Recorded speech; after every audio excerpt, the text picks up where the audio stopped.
Years, I'm used to seeing things come to fruition and things come full circle. I'm used to making that happen, and I was feeling like I'm not the guy. But I began to doubt in the dark what God spoke in the light.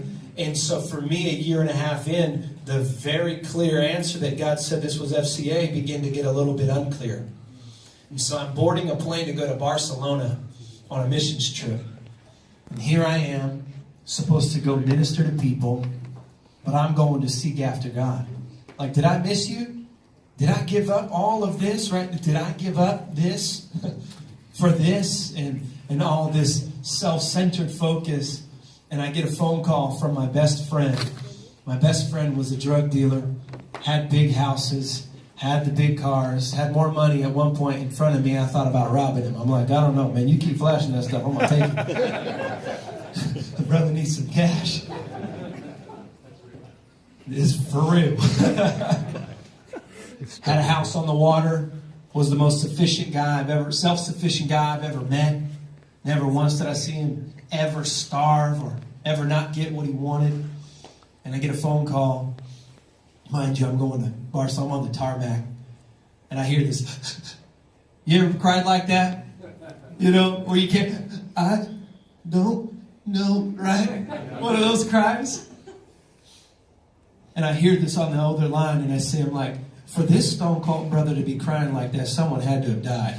I've never seen him cry like that, except for when his dog died.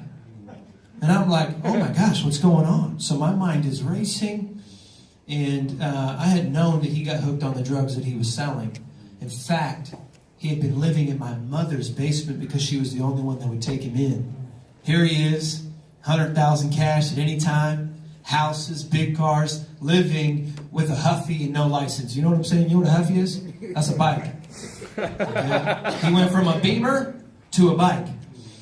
4 months after he'd been hooked, he got clean. And he calls me, and this is what he says. He said, I'm taking my steps in NA. I'm getting clean. And I'm at this point where I have to find a higher power. And this is exactly what he said. He said, but I don't want to know anybody else's higher power. That's weird. He said, I just want to know the God that has transformed your life. And I got a chance to lead my best friend to Christ after being saved for almost 7 years. The one guy I was praying for gives his life to Jesus. I go to Barcelona, filled up, give of my life to these people. And mostly, you know how you go on a mission trip, you think you're going to give, you receive?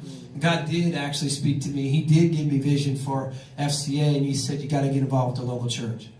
And from the beginning of time, when I began my journey with FCA, this was my goal. If you were to ask me, Terry, what's your goal with FCA? I would say, number one, I want to see commitments to Christ. Everybody say amen. Amen. Coaches, athletes, all who may influence, families, people of all types, of all varieties of backgrounds. I just want to see commitments to Christ.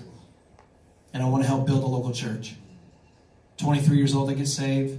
Drug addiction, crazy story, fun life that I had, right? Led me to that same direction that my best friend was in. But the local church saved my life. Taught me generosity. Taught me how to love. Taught me what a proper marriage looked like. Taught me what it looked like to give of myself to God. Give and work as if unto the Lord, right? I got a chance to see, let me tell you, the local church saved my life. And so it's been my life's mission to build the local church.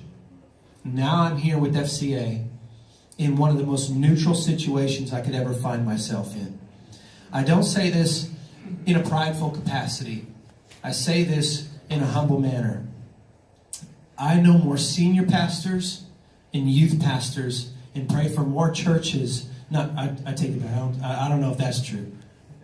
By first name, as a result of FCA, and I get a chance to link arms with men and women of all types who actually love Jesus. And so here I am thinking, my church is amazing. We're superior. We got the best worship in town. What? We got the greatest children's ministry. And then I get to see and honor everybody else that's working in the ministry faithfully. And now, for the first time after being on staff for 3.5 years, we're helping to build the local church. So, a year in, Here I am, tension. A job opportunity opens up at my church for being a high school youth pastor. I go to my senior pastor. I say, Senior pastor, I said, I'd like to apply for the job. And he says, I don't think you're the guy. 2 days later, his son-in-law got the job. Might let me know. Was I ever the guy? And he happens to be one of my best friends, and he calls me up. He says, listen, I want to take the job, but I don't want to take it if it's going to mess with our relationship. And I said, man, I'm a kingdom builder. I'm happy. I'm excited. How can I help you? FCA takes off, and we develop this thing, what we call character coaches. A character coach is like a chaplain back in the day, right? Where they go out and they spend time with the team. You're the trusted voice in the life of an athlete in that team for the entire season and for years to come. And so all of a sudden, I get my friend to become a character coach at George Jenkins High School football team. He just so happens to ask me that particular week if I could preach for him on a Wednesday night, and I said, I would love to, man. That's what an honor. Here I am. This should be my stage anyway. I'm glad you asked. I'm just kidding. Oh, I love it. Some kids come forward to give their life to Christ. Young man, tall, comes up to me. He said, I gave my life to Jesus.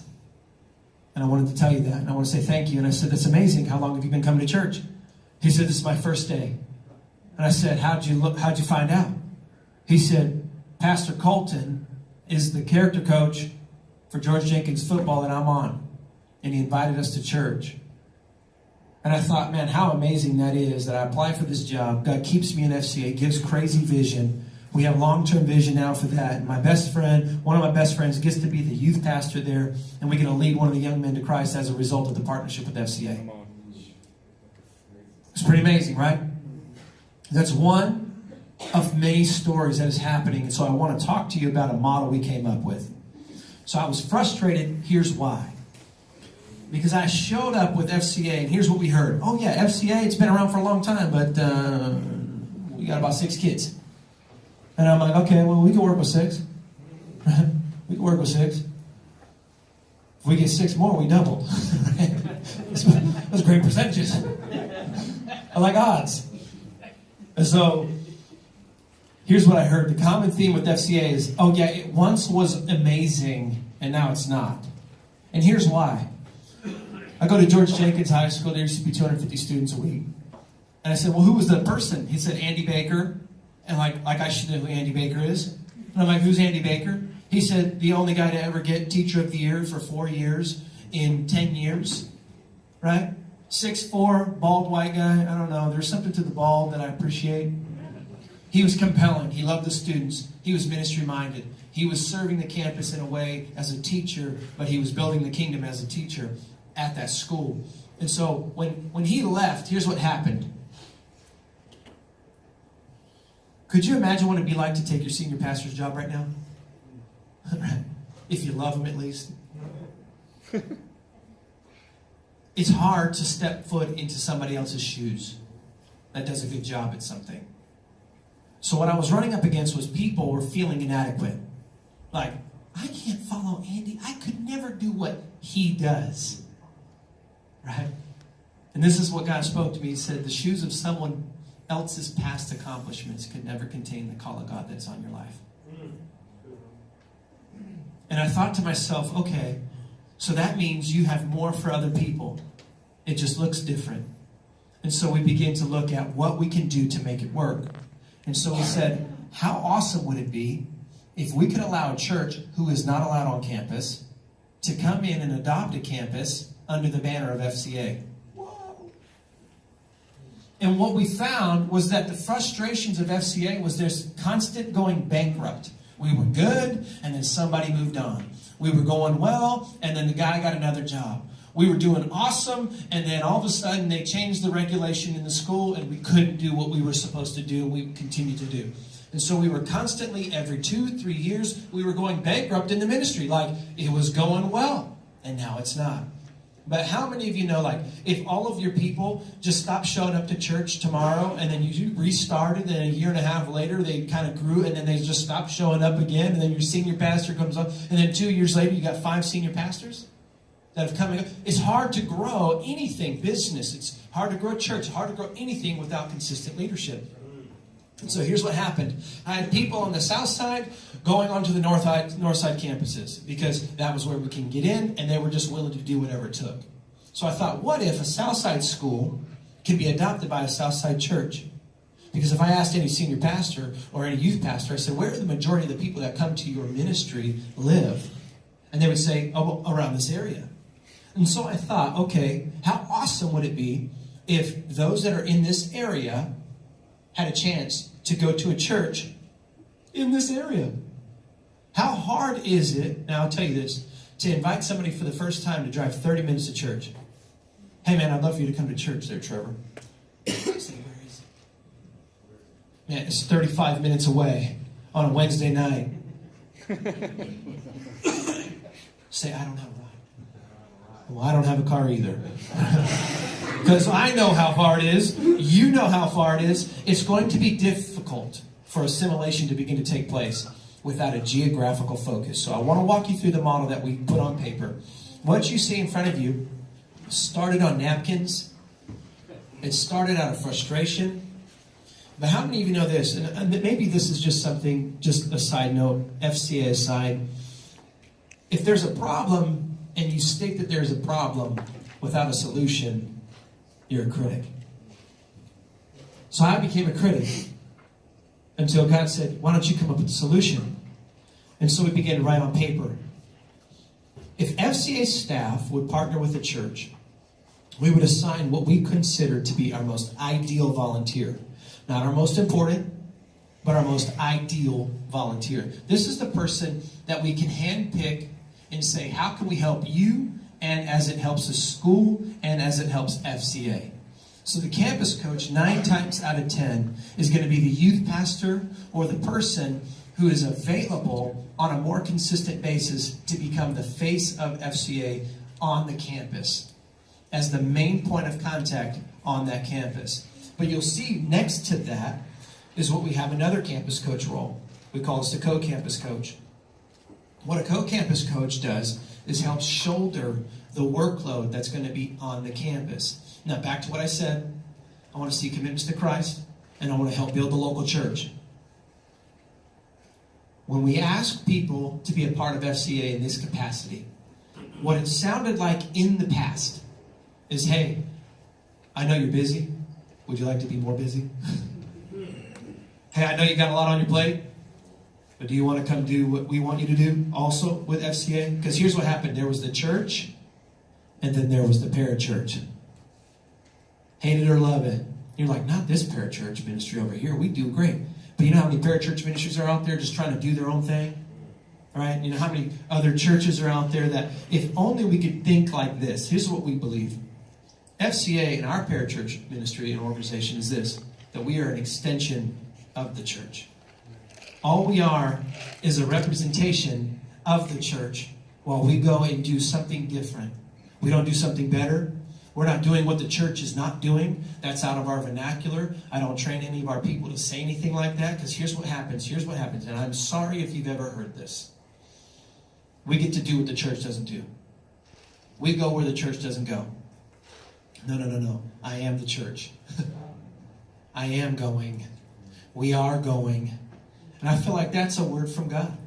We are an extension of the church. But here's the beauty of FCA. I get to honor other churches and help build those as well. Outside of the ones that I attend. Out the one. Yeah, I don't got 2 churches, y'all. Okay, I might listen to other pastors. But I love my church. But I also love the church 2 miles down the road. I also love the church 20 minutes away. Right? So here's what happens. We assign a campus coach and a campus coach and their volunteer staff. How awesome if a church, you had 3 to 10 volunteers on any given campus that's geographically located to your location every single week. You say, how is that possible? Through our character coach model. Let me tell you some results on what we've had happen in Lakeland. We've had over 300 students a week 2 years ago that we were meeting with on a weekly basis. That's good, right? If you think 300. I saw the movie. You can do a lot with 300. If I can do a lot with 300. Come on, Gideon. I'm telling you, we're reaching over 1,500 students a week this year. Let me tell you something. We were seeing commitments to Christ, but we weren't building a local church. This year, we've had over 150 students go to church for the first time on a Wednesday night. That's pretty amazing, right? Yeah. One lady comes up. Now we're doing some stuff in the elementary. And she says to our campus coach, in which we train them, she says, hey, what is this? She said, this is FCA. She goes, what's that? Right? You ever talked about something that you know a lot about, and then you're saying you should know, but you're using language that, Christianese is what they call it, I guess. I feel like that's kind of racist, though. Like, Christianese? Like, there's other languages out there. Come on. But here's what I think. What did I say? What was I saying? FCA, lady. She says, listen, what's FCA? She goes, Fellowship of Christian Athletes. It's an awesome Bible club. We get a chance to minister to these students. And this is what she says. She says, really? I've been thinking about going to church, but I haven't been in 33 years. Remember the geography? Campus coach says, well, why don't you come to church with us? We'd love to have you. And she says, well, where do you go? She goes, I go to Family Worship Center. She goes, that's where I went 33 years ago. That night, she comes to church after 33 years and is going every single week as a result of the partnership with Family Worship Center. And the story continues. Out of that 150, we have had 3 families now go to church because their son or daughter is going to church now. And they're going on a weekly basis. 12 of those 50 that went from one school to a church. We have 50 students from one school go to church for the first time. 12 of those kids went to school or went to camp at the church and got baptized, and they're helping become leaders, and they're excited about the thing that has happened. So when I ask you, we're seeing commitments, and we're building a local church as a result of this. My hope is this, that you would have 3 to 5 volunteers, 3 to 10 volunteers on any given campus. Our character coaches are our what we call bread and butter, if you would, for a lack of a better term. We're not that creative, Chris. If a representative from your church is spending time with our football team as a character coach, what we have created was what we call hosting nights or hosting mornings. That you say, I'm a church, and I represent my church, and I'm with the football team or the cheerleading team, and this week we're going to host them. We're going to feed them, maybe give them a gift, and have a space reserved for them, and we're going to honor them in our service. Now, this may be a little bit of a stretch for people who may not want to honor them from stage, but you can honor them on every other level. And let's say you have 3 to 5 people per season, fall, winter, and spring. You're reaching over 100 to 200 students depending on the season, depending on the sports. If you retain 10% of those people, you're adding to your church 10 to 15 students every single sports season, not including their families. This is happening. And this is taking place right there in Lakeland. It's happening in Alabama. It's now in North Georgia. It's in South Georgia, North Florida, South Florida. And I'm praying that it's going to happen right here. Here's why. Because as an extension of the church, there's many churches that are represented in here. And here's what I think. How awesome would it be if we can link arms again? If we can no longer be separate, right? It may not be the narrative for everybody, but that's the narrative of a whole. So if we can continue to do that, here's what we can do. If you're interested in getting involved, we need to hear from you. But if you know somebody who might be interested in getting involved, we need them to hear from you. Does that make sense? We call it borrowed influence. Matt, you have influence that I don't with people that you know. And if you ask them to be a part of something that you're passionate about, they may be more inclined if a stranger were to come to them and say, hey, listen, I would love for you to hear a little bit more about FCA. Chances are they can brush it off a little bit harder, or a little bit easier. But it may be a little bit harder for them to brush you off because there's a relationship there. And if Matt's a part of it, certainly I should maybe be even able to hear about it. So we're asking to borrow your influence so that we can all shoulder their work. But here's what I want to do. I want to open up for any questions. This is really weird if nobody asks a question. Okay, so if you have any, let me know. But here's what I want to encourage you with. There's power in proximity. There's power in proximity. You can be relevant. You can have this incredible facility, which I think is probably the most amazing church I've ever been. But if nobody shows up, right? If nobody's here to welcome other people, what do you got? You got nothing. You got a nice building. You got a piece of property. So I'll tell you a story about this guy named Coach Richard Tate. He's like the coach's coach, you know. This dude is like funny. He's tall. I seen a young man at an FCA camp get stung, and he pulls out his chewing tobacco and says, "Put this on there," you know. Like he's that kind of coach, you know. I love Jesus, but I love tobacco too. And I'm like, okay, you should probably wait until you get into your car, I guess. I don't know. We'll talk about it later. And he takes another job, and he has this guy named Eric, who's kind of a skater kid, kind of a tech guy. Right? You catch what I'm saying? He's kind of a nerd. He's kind of a nerd from this, and he's reaching into an inner city team. There's 4 white kids on the team, 1 Hispanic guy, and you got this little guy Eric coming up. Hey guys, who doesn't play sports? Who's never played football? But for 2 years he poured into the lives of these students because he wouldn't stop showing up. Richard Tate gets a job. They say, "Oh man, are you going to take Eric with you?" He said, "No." They said, "All right, man, we'll see you later, bro. We good." And then all of a sudden, Eric becomes one of the most influential voices in the life of the student. Here's why. Because my wife wouldn't drink water. And I would tell her that for 2 years. I'm like, "You got to drink water." And she comes home one day with a water bottle. And I said, "Well, what's that?" She goes, "Holly told me I should drink more water."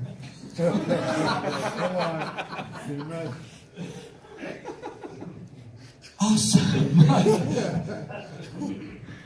I don't know if I should feel defeated or excited for you. Like, you know, you got a more influential voice in your life. But isn't that true, right? The coach has one of the most influential voices in the life of the student. But a non-biased voice, like my son, for 2 years, my wife and I were the only people that didn't have to be in his life because he was in the foster system. Everybody else was assigned to him. They were all saying the same things. But suddenly after 2 years, somebody who has a non-biased opinion just wants to be. I wanted to be in his life. With zero bias. Same thing with our character coaches and our volunteer staff on the campuses. You may be, and I'm going to tell you this. If you were a character coach on one of my son's teams, you would have been one of those voices in his life that didn't have to be there.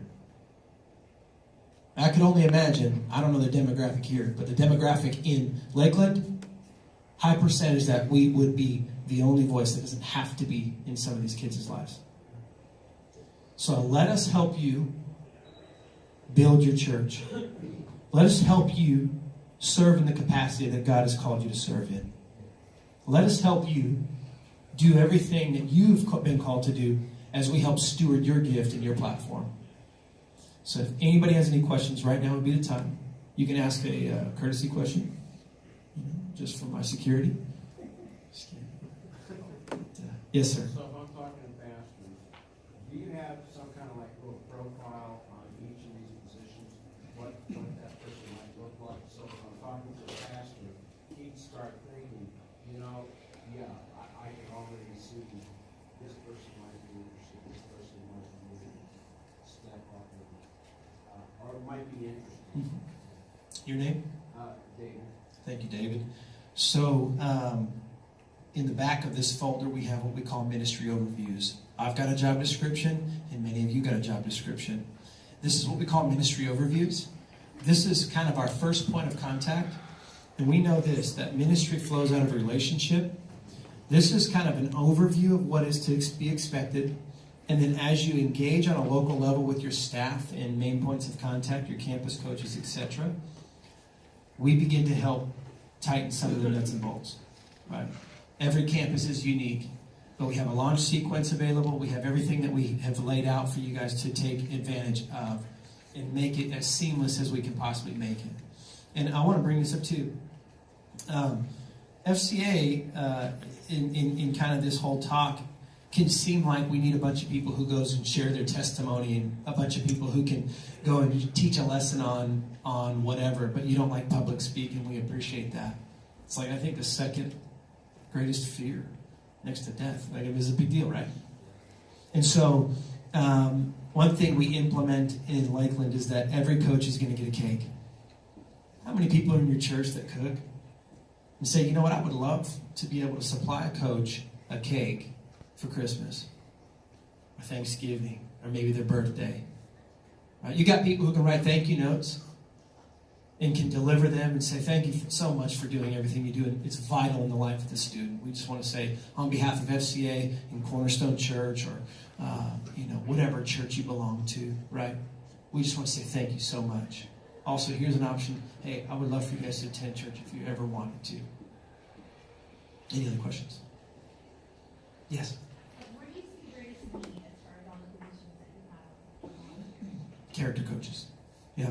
Our character coaches help drive the ministry forward because here's what happened. Where we were meeting with 6 students a week at Lakeland High School, we implemented our character coaches through the fall. We delayed our launch for the huddle. And they were invited out of relationship at that point. Because I'll tell you this, you'll go farther with a friend, you'll stay longer, and you'll endure more.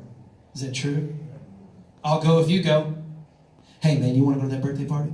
You gonna go? Yeah, well, I'll go if you go. There's something too like being with a friend. If a friend asks me to go to a place that I can't stand being, or if a stranger invites me to my favorite place on earth, I'm still gonna go with the relationship. And so here's what happened. We were asking a bunch of strangers who didn't know who we are to come and be a part of something we were part of. Hey, would you like to come to FCA? Who are you? I'm 32. And here's what happens. To somebody who's 60, I'm just getting started. But to a 12-year-old or a 15-year-old or a junior in high school, I'm already forgotten, man. My son, he's 12, he's 15 now, almost 16. And I remember at 12, I go, you think I'm old, don't you? He said, yeah. I said, your mom would have been 12 if she had you. I said, just wait till you see all the other parents who are in their 40s. No, I'm just kidding. Just playing. But that's a great question. So now what happens is if we can deploy and especially maximize an entire, there's 3 high schools that we have that'll have character coaches on every varsity level, women and boys. Out of that relationship now becomes an I'll go if you go, because before they are invited to the huddle, they've been with them for 6 weeks.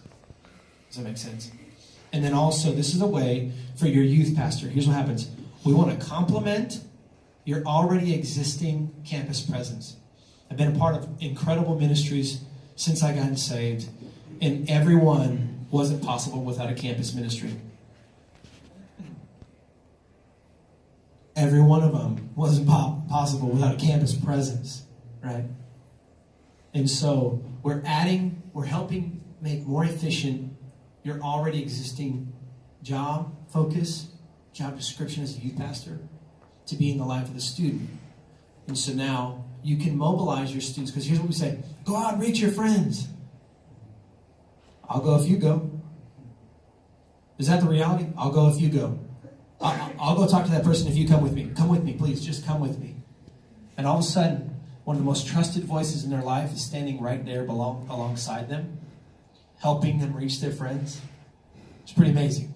I'll go if you go. I guarantee you there are places you will go if he was with you. Exactly. Like to the NBA League. Let's go. Remember me when you get there. Any other questions? What does the campus coach look like? The whole thing. For the volunteer. That's a volunteer. Yeah. So I would say 9 times out of 10, it's going to be a youth pastor. Or there are options like for executive pastors. Some senior pastors do become the campus coach, but it is definitely with a youth focus. But I'll give you an example. Southeastern University has a student who is an awesome leader, is going into the youth track, and he'll be a campus coach, right? And I have that conversation happening with other females, other men, other people who are athletes, right? One of them's on the football team at Southeastern who says, I've got a ministry mind, would love to be a campus coach and adopt a school. I'm going to get my guys to come, and they're doing just that coming into the fall. So So the character course is probably the person leading the Friday morning huddle with all the athletes. So the character coach is team specific. So this is the person who will go in and they'll do a post-practice talk. They'll be there to assist on a pregame meal, right? Or they'll facilitate getting fed at a church, which is a big deal. Because I had a guy, my youth pastor, prior to my friend taking the job, I thought, I hope this goes well. He's going to go speak to these football players. And then 6 weeks later, after I drop him off, he'd been going back. And when I'm walking down this hill, he's got one of those sliding coolers, you know what I'm talking about, those old school ones? Filled with popsicles, and everybody's going crazy. You would have thought I was bringing, I don't know, something. But they're screaming, Sickle Tuesdays! They got their helmets in like they just scored a touchdown. They won one game all year, right? And all of a sudden, his impact began to increase, and they were eating at our church actually once a week, which is pretty amazing. So, one last thing. Lakeland High School is pretty amazing. It's kind of our litmus test for character coaches. We had over 16 young men give their life to Christ on that football team. And I can tell you this, it was because of the power of the proximity. When you don't stop showing up. And it has a benefit tangibly for you. And it has a benefit tangibly for the church. Has a benefit tangibly for the student. And then, of course, you know what the Bible says, when one sinner gives their life to Christ. There's just parties happening all the time, and I can't wait to get there. Right? So can I pray for all of you real quick? Yeah, you got a question. Here, let's do this real quick. Yeah. What if you're a single prayer meeting? What would that be? A single? Okay. Yeah. Okay. Can I think about that real quick? Because I'm thinking through this. My heart would say, going back to character coaches, but I will say this. That we will steward our volunteer base. That you would pray for our leadership, that we would know and be attentive to the sheep, to be attentive to our harvest team, if you would, so that we can help people do what God has called them to do. Yeah, that'd be our main priority. Yeah. Yes, sir. Can I ask a twofold question? First would be, maybe talk about just the dynamic of how huddles were, because not everyone here understands the dynamic of the huddle, but how it was, you had a handful of kids, and then why the huddles grew, and then how do you sustain a morning